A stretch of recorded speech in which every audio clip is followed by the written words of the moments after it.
Okay. Now,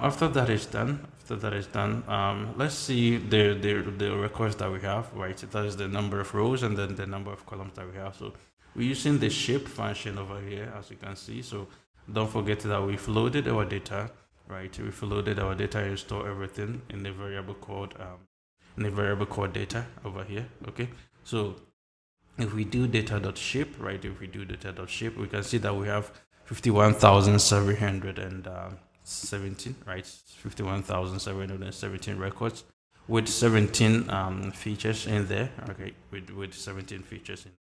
Okay, so after that, we can also check the data types, right? So these are some of the exploratory data analysis that you can do. Later on, I'll show you how we can use pandas profiling, right? So I will make a separate video on exploratory data analysis where you can actually see how some of the various techniques that you can use without actually manually doing all these step by step, right? So I will show you some of the tools that you can easily use to do all this, right? So I mean, for time being, let's continue with this one. All right, now if we see the data types, you can see that most of them are objects, right? Most of them are objects with the exception of the vote, right? With the exception of vote, which is int, right? With the exception of vote, which is int. Most of them are in objects, right? But there are some inconsistencies in there which we will deal with later on, right? Which we will do. For instance, we take say approximate cost for two people. We can see something like integer here, but if we come here and check the data type, right? Check the data type, you can see that it's object, right? But we can see if you just eyeball it, you can see that it's actually supposed to be int, right? So which means there's something wrong in there, right? We'll deal with that a little. Now, if we check for null values, right? We check for null values, you can see that we have a lot of them. All right, we have a lot of them. For instance, we take the rating. We have as high as 7,775. We take say the phone. We have around 1,208. If we take say digital life, we have around 28,000, right, and 78. So I mean, we have quite a lot of missing values in here, and it's quite obvious because we're using the API to fetch this data, and it's actually going to happen in that way, right? All right, now what we can do is actually take out some of the columns that we not actually going to need, right? So as I said, later on I'll show you how you can use the pandas profiling to actually do that, right? To generate profile reports, but we're going to do that separately. I mean, I will make a separate video on exploratory data analysis. I did not want to merge everything here, so I mean, let's ignore that for the moment. I will do it in a separate video for you, which will be available on your dashboard. Now, as I said, let's try and then get rid of some of the features or columns that we don't actually need. For instance, the URL, the phone. I mean, we don't actually need them, right? So in the meantime, those are the two variables that we're going to drop, or two features that we're going to drop. Later on, I'll show you some of the features that we're not going to need, right? Which we're just going to select the ones that we need to be able to build this, right? So later on, I'll show you that. So we dropping the URL, right? We are dropping the URL and then the phone, right? We're going to drop that. Now, we can also check if there are some duplicate values in there, right? Using the duplicate function. Right? So over here, you can see that we have around 43 duplicate values in there, right? In total, right? Because we're using some here. So we have in total 43 duplicate values in there. Okay, so some of, for instance, if a restaurant name appears twice or three times, I mean, it's not that necessary anymore because we want the restaurant name, but if the restaurant name is duplicated, right, or appearing about two or three times, it's just going to give us unnecessary information, okay, about the same thing. So we drop those things, okay, we drop those things. So we use a drop underscore duplicate to do that, and then we set in place equals true, so that whatever changes that we're doing will reflect in our original data. Okay. So after that, you can see that we don't actually have any duplicate anymore if we check it again. Now we're going to drop these null values because these null values are, I mean, it's because of some of the inconsistencies that we have when we are fetching the data from the Zomato API, right? So we drop those ones. We drop those ones for the meantime. I mean, in the previous video, I show you how to, deal with null values. I've shown you enough of them. I mean, in the previous project. So I hope by now you have an idea of a better way of dealing with null values, right? But in this particular scenario, I mean, it's quite obvious we can drop these null values, right? However, there are some other ways that you can also deal with it, right? If you've watched the previous videos, you can also do those techniques. All right, now these are some of the columns that we have, right? After dropping these columns, right? We remember we dropped the URL and then the phone, right? So these are some of the remaining columns that we have, right? So we will deal with these columns as we progress. So we're using df.columns to actually see these columns in here, and there are some columns specifically that we need to actually deal with so that we will have it will be easier for us to move on. For instance, if we take the approximate cost for two people, I mean, we can just rename this as just cost, right? I mean, the naming of these columns are just quite too huge to deal with, right? Too complex to deal with. So, for instance, if we take approximate cost for two people, we can just rename it as cost, right? If we take, say, listed in city, we can just rename it as city. Listed in type, we can just rename it as. Okay, so that's what we're going to do over here. So over here we use the df dot rename, right? So you can see that we're using the rename function over here, right? We're using the rename function over here, and then we set in a dictionary here, right? We set in a dictionary here, and then we pick the approximate cost for two people, and then we rename it as cost, right? In the same way we pick the listed in type, right? And then we rename it as type. All right, then we pick the listed in city, right? And then we rename it as city, right? So that's basically what we're doing over here. Now you can see the new columns that we have, right? So instead of listed in type, now you can see that we have type. Listed in city, we have just city, right? And then cost, approximate cost for two people, right? Earlier on we were having this approximate cost for two people. Now you can see that we just have it as cost over here. Now we just have it as over. So that's basically what we're going to do. Now, if we see the column names, now the column names are in order, right? They are now in order: city, type, right? We have cost, just like that, right? Unlike at first where we were having these, right? A lot of them listed in type, listed in city. Okay, so now we've been able to deal with that. We've been able to deal with the column, and then the null values and also the duplicate values. Now let's proceed further and then check some of the stuff that we can also clean further. Now, if you see what we have over here, you can see that we have these values to be string, right? We have these values to be strings. And then we have some commas in there, right? We have some values that are having commas, right? So they are strings. So we're going to change these string values, right? We're going to change the string type, right?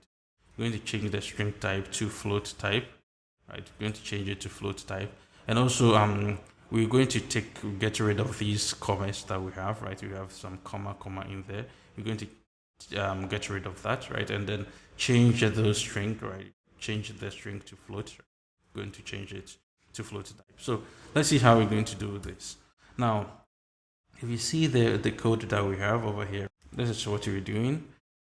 So this is what we're doing. So we're going to pick this. We're going to pick we pick the cost, right? And we apply this lambda function on it, right? So what we're going to do is that we're going to use the replace function over here, and then we're going to replace this comma with nothing. So you can see here that we just have a quote over here with nothing inside. Okay, so that's basically what we're going to do, right?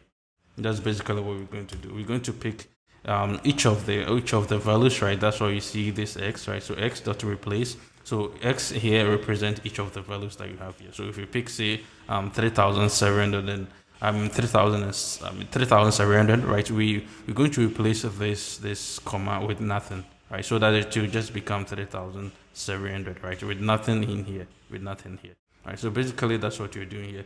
Then after that, we use the as type, right? The as type function to convert everything to a float, right? Just like we said earlier on, right? To convert everything. So basically that's what you're doing. Now let's check it again and then see, right? Remember that earlier on when we use the df the cost and then we apply the unique on it, right? We got this, right? We got this. So we're going to do the same thing. We're going to use df and then the unique function. So on it, let's see what the results that we have now. Now you see what we have now. We don't have let me zoom a little bit up.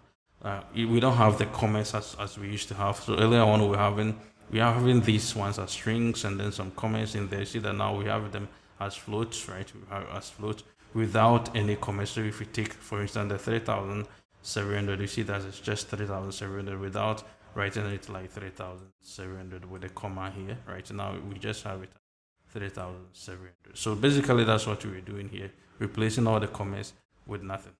Okay, so that's basically what we did. Now, after that, if we check the data type, right? If we check the data type, we see that now the cost, right? The cost has now changed to a float, right? Earlier on, we were having only the vote, to be int, and all the rest, right? All of the rest were objects, right? If I should show you a little bit, go a little bit up, and then show you what we did earlier on. And when we check the data type, we saw that everything, right? You see that everything over here is object with exception of the vote. Right now we have our costs, right? We have our cost to be a float, all right? So we'll be continuously dealing with all these. Right now, let's check the rate, right? So we are done with the cost, right? We're done with the cost. Remember, the cost is what we were dealing with. We're done with that. What we're going to do is to check the rate, right? We're going to do the same thing for the rate. So we do rate.unique, right? So that's what we're doing over here. Now this is what we have. Right? This is what we have. So I mean, we have a lot of things to clean over here. We have a lot of things to clean over here. You can see that we have these over here, right? We have this new, right? So maybe the restaurant is new, it's not having any rating, right? So these are rating, right? We are talking about rating. So some are having 4.5 out of 5, right? The rating is actually ranging from say 0 to 5. So some are having say some are having 1.8, right? 1.8 out of 5, right? Some are having say 2.5 out of 5 or something like that. So that is what you can see. So 3.8 out of 5, 4.6 out of 5, 4.0 out of 5, right? 1.8 out of 5. So these are some of them. You can see 2.2 out of 5, right? Some are having high ratings, some are having low ratings, right? Now you can see that we need to actually get rid of this. We need to get rid of this, and besides, we also need to clean up. I mean, this with this out of 5 that we have in here. I mean, if the rating is 3.8, we just want to have it that way, right? Just 3.8, just like we did over here, right? Just like we did, we predict and then we get this 4.2 ratings, right? So we will get rid of that, right? We will get rid of these parts. We'll get rid of that, and then we'll get rid of all the out of 5. So let's see what we can actually do. Now we're going to select the data set that contains everything with exception, right? With the exception of the new, right? So we're getting rid of the new by just using the rate where the rate is not equal to new, right? Where the rate is not equal to new. So that's what we're doing here. Now if we do the unique again, just like we did over here, you can see that we don't actually have the new anymore. We don't have it anywhere. Right? We cannot actually see it. There's nothing like that. So we've been able to get around that. Now let's see how we will be able to get around this out of 5 thing. Right? Let's see how we'll be able to get around that too. Okay, so let me push a little bit up, and then over here you can actually see what we are doing over here. Now here you can see that we have we have our rate here, right? The df rate, and then we are going to apply this lambda function on it, right? So just like we did for the comma, right, where we have 3,000, right, 3,000 comma then 700, then we're saying that we're going to replace, right, we're going to replace the comma, right, the comma with nothing, right? Remember that we did that. So in this case too, we're going to replace the out of 5 with nothing, right? So all the out of 5, we're going to replace them with nothing. Okay, we're going to replace them with nothing. So if we have a rating like 3.5 out of 5, then we're going to replace this one with nothing. So you just be getting 3.5, right, and then nothing at the back. So basically that's what we're doing over here, using this replace function with the help of the lambda function. Okay, that's what we are actually doing over here, and I hope this syncs well. Now let's do some visualizations to get to see some of the analysis clear here. So the first thing that we're going to actually find out is what are the most famous restaurants chain in Bangalore, right? So I mean, I'm saying Bangalore, but you can see Bengaluru here. So if you're not familiar with it, I mean, Bangalore is just the same thing as Bengaluru, right? So I mean, it's just interchangeably you can just use the two names, right? So I keep on pronouncing Bangalore, so just the same thing. All right. Now, what we're doing over here, right? What we're doing over here is we're setting the figure size. What we're going to visualize is the name, right? Remember, the name contains the name of the various restaurants, right? The name contains the name of the various restaurants. So that's what we are actually doing, right? So we're going to plot that. We're going to plot that just using the bar plot, right? Which is present in Seaborn. So we're going to use Seaborn to do this. So our chains that we're creating here is going to contain the names, right? And then we're using value count to actually select the first 20, right? So we're going to see the first 20 of them. Let me actually push it a little bit up. Okay. So we're going to see the first 20 of it, right? So the first 20 of it using the value counter to do that. Right here, I'm just setting over here. Let me actually show you here. So the change that we created is the same thing here, right? And then I'm using the index of it, right, over here. Now you can actually see we have we set the title here, and then we set the X label to be name of outlet. So that's what you can actually see over here, name of outlet. And then we set the title to be most famous restaurant in Bengaluru. That's what you see over here, right? So if that is done now, um let's see the most famous restaurants that we have over here. So you can see that we have Honesta, we have Empire Restaurant, we have KFC, we have McDonald's, we have Pizza Hut, Domino's. You see that. So if we actually want to consider, say, the first five, right, the first five most famous restaurants in Bangalore, we can see that we have Honesta, Empire Restaurant, KFC, McDonald's, Pizza Hut, and Domino's, right? So we can actually see that, oh, these are the most famous restaurants that we have. So if you see even the number of outlets, if you take Honesta, for instance, we have over 80 outlets, right? If you take Empire Restaurants, around 65, right? Almost maybe 68, right? Maybe 68 outlets, right? Something like that. And then if we take, say, KFC is the third that is having the most outlets, right? So maybe around 58, right? Or 59 there around, right? And then followed by McDonald's and Pizza Hut. So these are the most famous restaurants in Bangalore, right? These are the most famous restaurants in Bangalore. All right, so having gotten that insight, let's move on further and also see whether these restaurants offer table booking, right? So that's the ratio between the restaurants that offer table booking and those that do not offer table booking. So if we do that, right, if we try to see that, now you can see over here we have this. So we are using booking, right? We have booking. Don't forget our data set contains all these features that we are talking about over here, right? We have the phone, location, rest type, dish liked, cuisines, right? Approximate cost, which we have now changed to cost. So let me actually even take that. Yeah. Rating, vote, location, rest type, dish like, cuisines, cost, reviews, right, list, and then menu type, city, right? So what you are talking about right now is booking, right? So whether they offer booking or not, so you can see that we have yes and no's, right? So if they offer table booking, you see that they have yes there. If they don't offer it, you can see that they have no over there, right? So basically that's what we are seeing over here. So we're going to do that and then see the ratio of the yeses and the no's. That's those who offer table booking versus those who do not offer table. All right, now you can actually see over here, right? So we just selected that one and then we use go.py. That is, we're using this one which is present here. We don't forget we imported these libraries earlier on, right?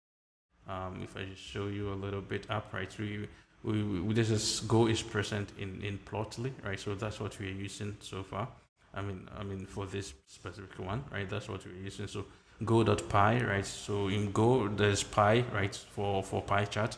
So that's what I am using over here, right? That's what I'm using to plot this nice pie chart over here. So whatever trace that I created here, right, is what I am using, right? It's what I'm going to use over here, right? So you see, so that's actually going to be my data over there, right? And then the rest are just hyperparameters that I'm setting, right? So you can see that I have some colors that I'm setting, some sizes, right? So all these are things that you can just play around, right? For instance, I'm using layout here, right? Layout equals, right?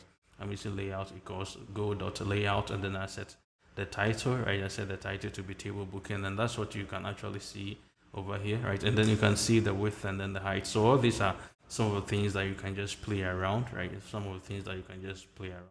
And then I'm setting this fig to be, this is where I actually set my figure, right? This is where I set my figure. So go.figure, and then you pass in the data, right? Remember that I created the data over here as trace, right? Which contains these features. And then I have my layout, right? Which I have already defined over here, right? Which I have already defined over here. Then I use the py.iplot to actually plot this.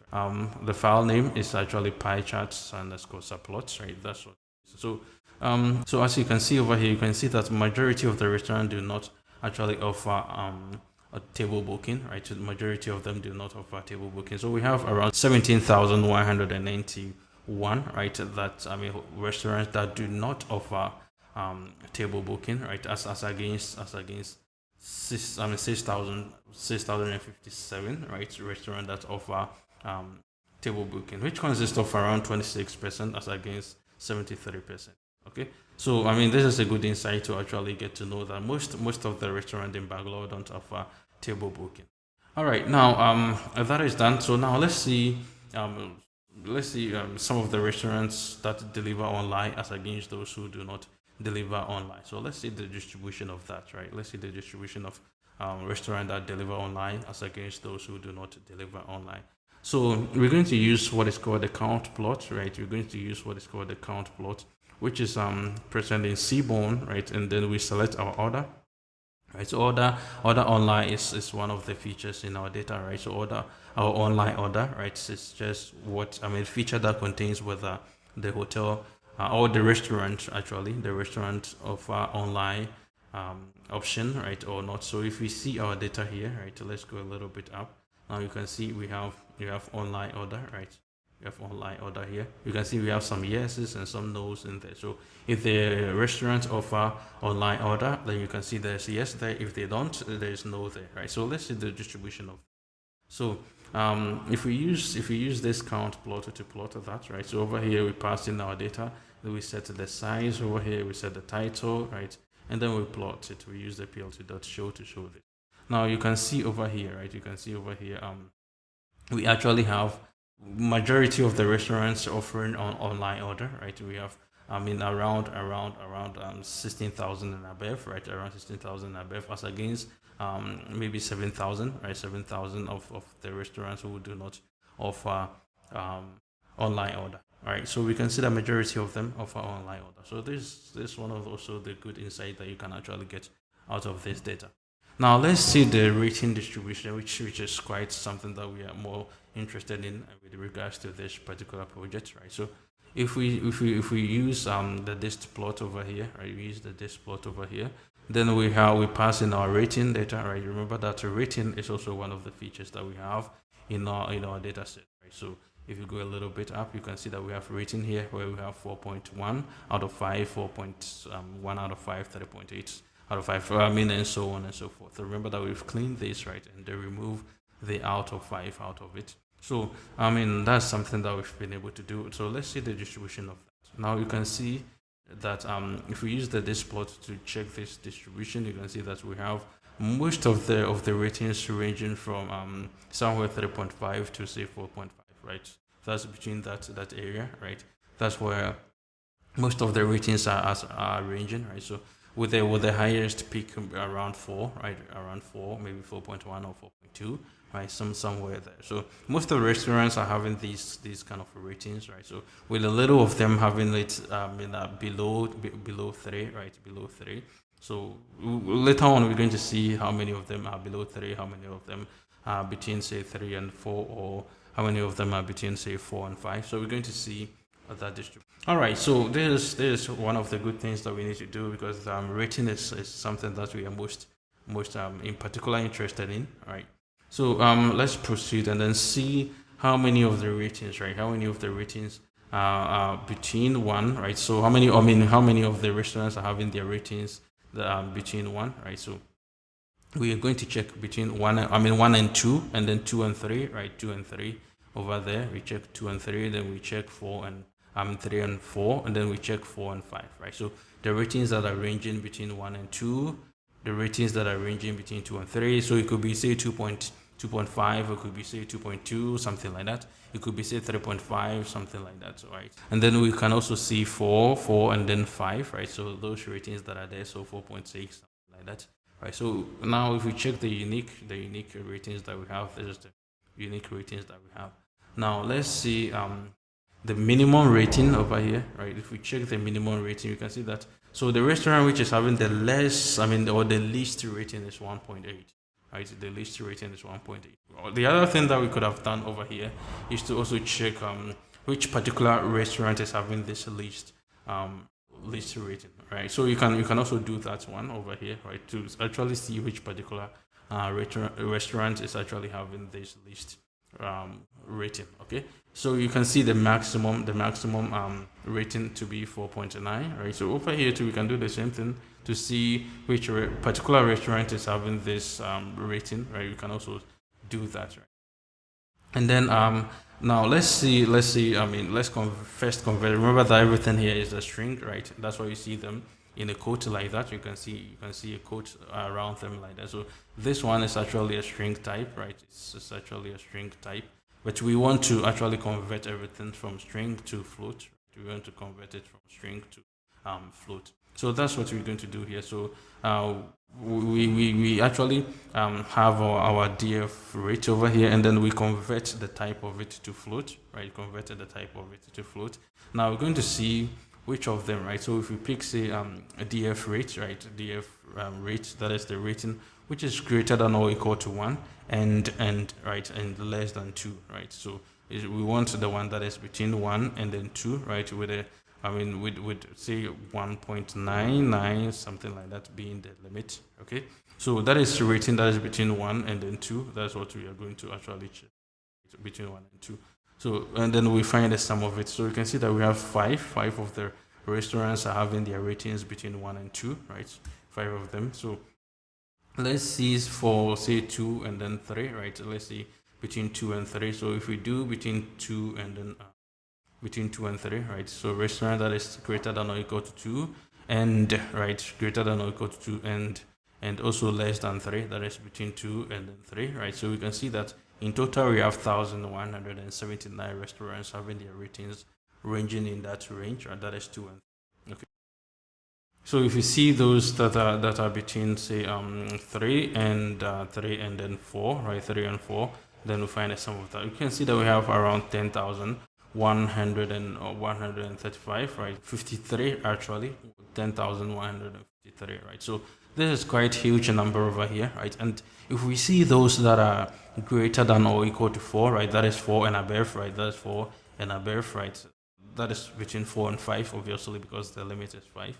So if we see those that are between say 4 and 5, right? So that is 4 and above. We see that we have 911,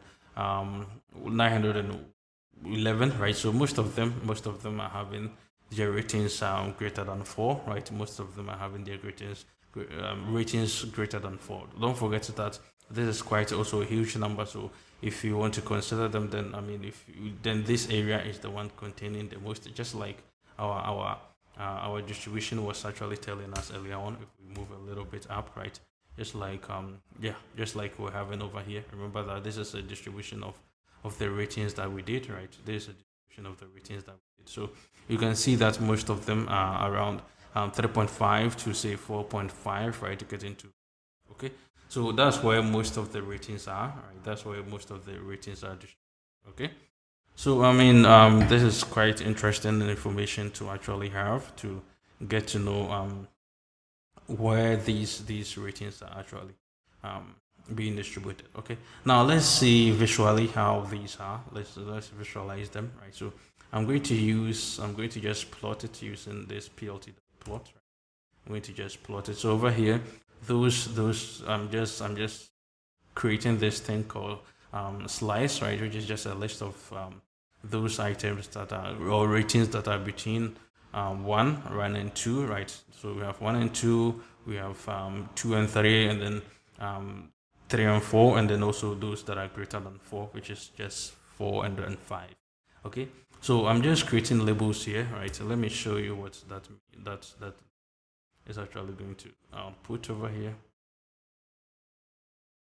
Now, I'm just creating this label here. That is rate that is greater than, or I mean greater than one, and then less than two. That's those that are between one and then two, and then those that are also between. That is a rate that is between two and then three, and then a rate that is between three and then four, and then those that are greater than four. Remember that that's what we have over here, right? And these are the labels that I'm creating. You can see those labels over here. You can see those labels over. Now, if we visualize it, I'm just over here. That's a label that I'm creating. I'm going to pass in this label over here, right? So you can see it's over here, right? And then I'll set this color, right? So you see that I have different color here. I have different color here. So that's the color that I'm setting over here. Then I'll pass in this color to here, right? I'll pass in this color to the slice that I created earlier on is what I'm passing in over here, right? So all of these are just hyperparameters that you can change. Then I set a title, right? I set a title over here. So this title is what you can see over here, right? That's percentage of restaurants according to their ratings. That's what you can see over here. Percentage of restaurants according to the. All right. Then I set the figure size, right? Then I plot it finally, and that's basically what you are seeing over here. So let's see this one, and let's see. So you can see we have 44 of the ratings between 3 and 4. We have 5% of them between 2 and then 3. We have 51% of the ratings that is greater than 4. That is between 4 and then. Okay, so that's actually what the distribution that we actually getting over here when we also visualize it. So we can actually see this from this, and then maybe see that okay, most of them are actually somewhere here, right? You can see that we can actually cut it a bit somewhere here, okay, with those that are greater than 4 having a huge spike over here. That's why we're having around 11,000, right? We're having around 11,000 over there, and that is comprising of around 55% of.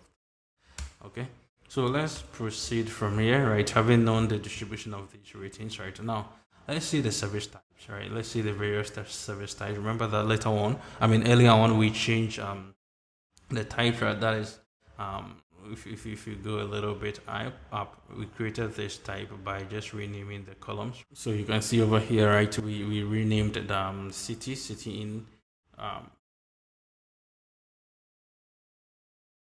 right. We renamed this one that is listed in type to just type. That's what we did over here. Listed in type.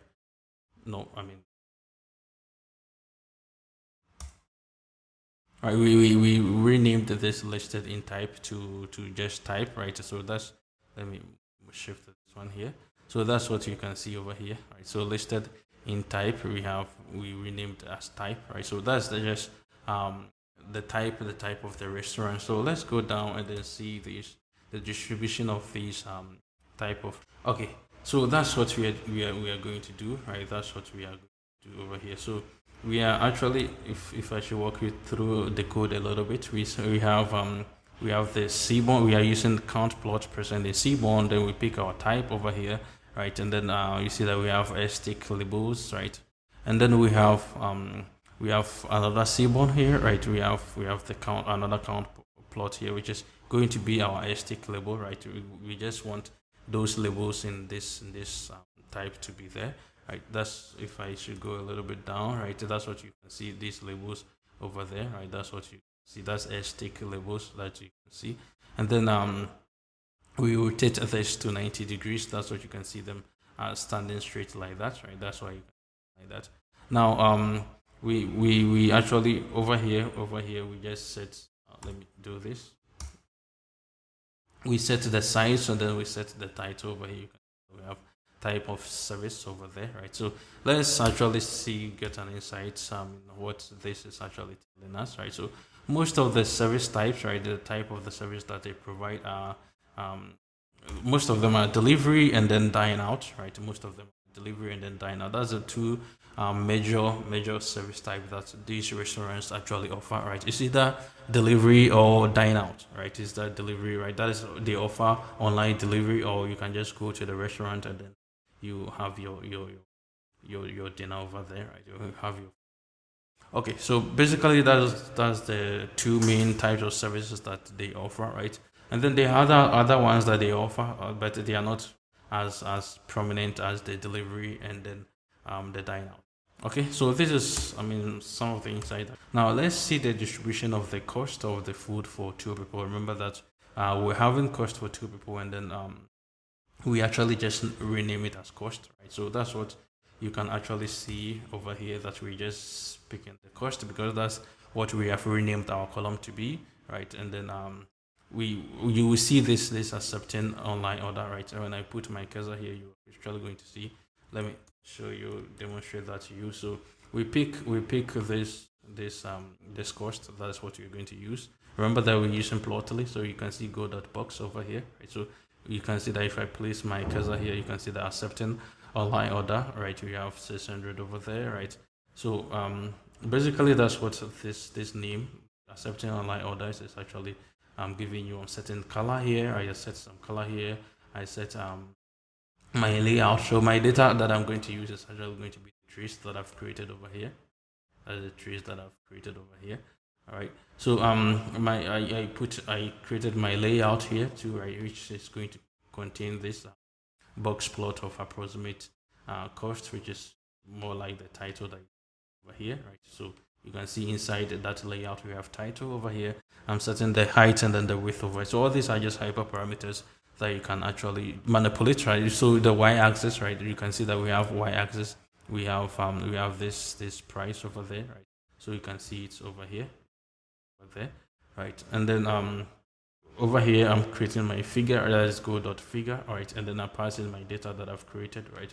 I've created my data over here, so I pass that the data over here, right? And then my layout. So inside the figure, these are the parameters, data, and then layout. Then I use py.plot, right? And then I plot my, okay?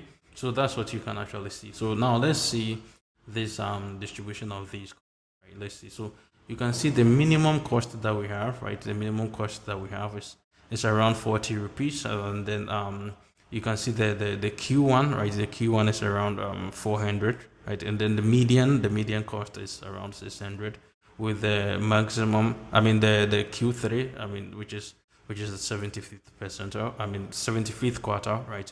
Is around 1,000, right? 1,000 rupees. And then you can see the maximum, right? The maximum over here is around 1,900, right? But I mean, with regards to the maximum, I mean, we are just supposed to have the maximum to be 1,900, but we still have some of the data points going beyond that, right? So which we will call an outlier, right? We still have some of the dishes costing beyond the maximum that we have is 1,900, which normally supposed to be the limit of it according to our box plot. But you can see some of the dishes are costing above that, with as high as 6,000, right? With as high as 6,000 rupees, right? So some of the dishes cost as high as 6,000 rupees, but you can see most of them cost between 400 and then 1,000, right? Between 400 and 1,000, with a minimum of 40. Okay, so these are some of the costs that you can actually expect if you're going out for dining, all right, or if you're ordering food online with regards to the various restaurants, I mean, bank. Okay, so you can expect most of them to price their food around 400 and 1,000, between 400 and 1,000. But if you want, maybe dependent, we cannot actually assume that if the price is high, then the food will be quality or something like that. But if you have a huge budget, you can go beyond that, right? Maybe 1,009 or 2,000, right? Or maybe as high as 6,000. Okay. Now let's see the distribution of the charges right over here. All right, which is just the same thing. I mean, as we saw here. Here we are using box plot, but over here we're going to use dist plot, right? So over here we're going to use this plot. So the same thing that we are seeing here is the same thing that we're going to plot it differently using the dist. Okay, now you can see that most of them are between, say, 400, and then we can actually see 400 here, but I mean, with regards to this, we can actually infer from this and see that's between 400 and then 1,000, right? Just like we are seeing over here. That most of the charges are between, say, 440 rupees and then 1,000, right? With some of them, I mean, some of them going as high as that, right? Remember that we even saw some of them costing as high as 6,000. Okay, so that's I mean another way of representing the distribution using dist plot, using dist plot. So earlier on we used box plot to actually see it. Now we're using this plot, but we are getting the same info over here. Okay, so let's proceed from here and then see the dish that are most liked by these customers of the various.